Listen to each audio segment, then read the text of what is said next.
ዝሙት ትልቁ የለውጥ እንቅፋት። ምሳሌ 6 ከቁጥር 24 እስከ 29 ላይ ከክፉ ሴት ተጠብቅ ዘንድ ከሌላይቱም ሴት ምላስ ጥፍጥነት ውበቷን በልብህ አትመኘው፣ ሽፍሽፋቷም አያጥምድህ። የጋለሞታ ዋጋ እስከ አንዲት እንጀራ ነው፣ አመንዝራም ሴት የሰውን ሕይወት ተጠምዳለች። በጉያው እሳትን የሚታቀፍ ልብሶቹስ የማይቃጠሉ ማን ነው? በፍም ላይ የሚሄድ እግሮቹስ የማይቃጠሉ ማን ነው ይላል። ይህን ያለው ሰለሞን ነው። ብዙ ዋጋ ከፍሏል። ብዙ ሴት በመሰብሰብ በዝሙት ሰበብ የእግዚአብሔር ክብር የተለየው ሰው እግዚአብሔር ያዘነበት ሰው ነው። እሱ ነው የመከረን። ከምላሷ ጥፍጥነት ይላል። በኩለ ሌሊት ስልክ ጆሮ ላይ እስኪግል ተለጥፎ ያ ሰው ሌላ ጊዜ በሌለው የድምፅ ቅላጼ ልስልስ ብሎ እያለ የሚያወራው ምን አይነት ነገር ነው? ይሄ ምን አይነት መንፈስ ነው? ሔዋን በእባብ የሳተችው በአንዴ ማባበል አይደለም፣ ተደጋግሞ በመጣ ድምፅ እንጂ የተለሳለሰ የተከለከለውን ፍሬ የሚጣፍጥ አስመስሎ የሚያሳይ ሰይጣን እስኪጥል ድረስ ነው። ከጣለ በኋላ ይከስሃል። ሌሊት ምን ታደርጋለህ?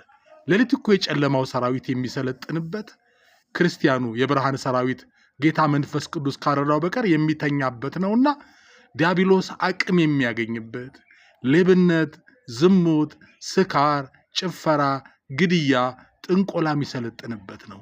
ለምንድን ነው መጥፎ ስራዎች በሌሊት የሚጠነክሩት ብለህ ጠይቅ። አጋንንታዊ አሰራር ነው።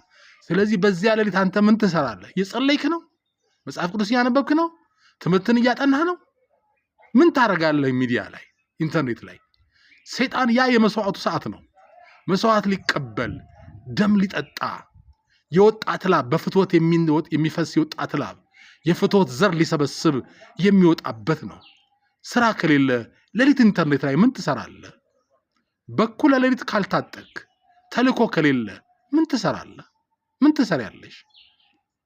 ፖሊስ እኮ ቀን ዱላ ይዞ ይንቀሳቀሳል።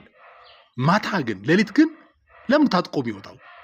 ቀን በሰላማዊ መንገድ ዱላ ይዞ የሚወጣው ፖሊስ ሌሊት መሳሪያ ታጥቆ እስከ አፍንጫው ታጥቆ የሚወጣው ለምንድን ነው? አንተ ወይም አንቺ ታጥቃችሁ ነው ሌሊት ኢንተርኔት ላይ የምትጣዱት? ዓላማ አላችሁ? ልጠይቃችሁ እስቲ። ምን ታያለህ? በሚዲያው ላይ ምን ታያለህ? ምን ታወሪያለሽ? እውነተኛ ታሪክ ልንገራችሁ። ሽማግሌው አያት ፖርኖ ድንገት ቤተሰብ ሰው ከፍቶ ሄደውን እያዩ ሳያውቁት የ5 ዓመት ሴት የልጅ ልጃቸው ፊት ራቁታቸውን ተደረሰባቸው። አያችሁ፣ ኃጢአት ከባድ ነው።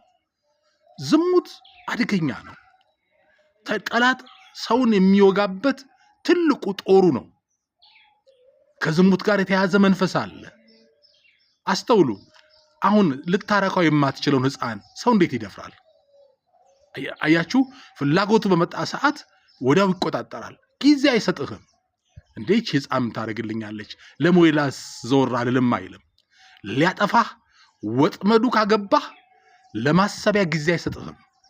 ለማሰብ ጊዜ አይሰጥሽም። አጣድፎ በጸጸት አልጋ ላይ ይጥልሃል። ቁስሉ ይከተላል። በእሳት ላይ ሄዶ የማይቃጠላለ ያለው ቅዱስ ማን ነው? ንጉሥ ሰለሞን። ለዚህ ነው ዳዊት የሰው ሚስት ራቁቷን ቢያይ አይደለም እንዴ ባል እያላት ጠይቆ ባል አላት አሉት። ባላት እኮ ጦር ሜዳ ልከዋል አሉት። በዛ ሰዓት ዳዊት 5 ሚስት ነበረው። ፍላጎት ከሆነ ወደ አንዷ ዞር አይልም። በራቁትነት አገኘው፣ አጠመደው፣ እዛው ጣለው። ዝሙት መንፈስ ነው። ካጠመደ አጉል ቦታ ይጥልሃል።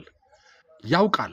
ከኃጢአት ሁሉ በላይ የከበደው ዝሙት ነው። መጽሐፍ ቅዱስ ሌላው ኃጢአት ከሰው ሰውነት ውጪ ነው፣ ዝሙት ግን በገዛ ሰውነት ላይ የሚፈጸም ነው። ሰውነታችሁ ደግሞ የእግዚአብሔር ማደሪያ አይደለም ይላል። ወንድ በማየት ነው፣ ሴት ደግሞ ጆሮዋን በመክፈት ከዚያ ልቧን ትከፍታለች። አርቲስቱ እንዳለው ብሉቱዝ አትሁኑ። ተከፍቶ ካገኘው ጋር ልጥፍ የሚል ኮኔክት የሚያደርግ አትሁኑ። ዋይፋይ ሁኑ። ፓስዋርድ ይኖራችሁ። ባይብል ነው ፓስዋርዳችሁ። መጽሐፍ ቅዱስ ነው ፓስዋርዳችሁ። ዋይፋይ ሰርች ብታደርጉ ምን ያሳያችኋል? መዓት ይደረድርላችሁና የቁልፍ ምልክት ያሳያችኋል። ሎክድ ነው ይላችኋል። ሰይጣን ሰርች ሲያደርጋችሁ በመንፈስ ቅዱስ ልባችሁ ሎክድ የሆነ ሁኑ። ተስፋም አትቁረጡ። ቀጣይ ከወደቅንም ተስፋ እንዳለን ወደፊት ለመጠበቅም አቅም እንደሚሰጥ የእግዚአብሔርን ቃል አነሳለሁ እንጂ ተስፋ የለንም ማለት አይደለም። እስከዚያው ፎሎውን፣ ላይክ፣ ኮፒ ሊንክ ማድረግን አትርሱ። ባዮ ላይ ባለው ዩቲዩብ ሊንክ ገብታችሁ ተከታተሉ። ሰብስክራይብም አድርጉኝ። እግዚአብሔር ይርዳችሁ። አገልግሎቴን በዚህ ማገዝ ትችላላችሁ። ሰላም ሁኑልኝ። እግዚአብሔር ይጠብቅልኝ። ልጆቼ ከክፉ ወጥመድ ተጠበቁ። ብዙዎች ተወግተው ዘመናችንን ከምናዝንበት ብዙ ነገር ወድቀን ከምናለቅስበት ነገር መጠበቅ እንድችል ልጆች ተነሱ። በስጋ ላይ መግዛት ትችላለህ። ምንድነው ወጥመድህ? እግዚአብሔር ይርዳችሁ።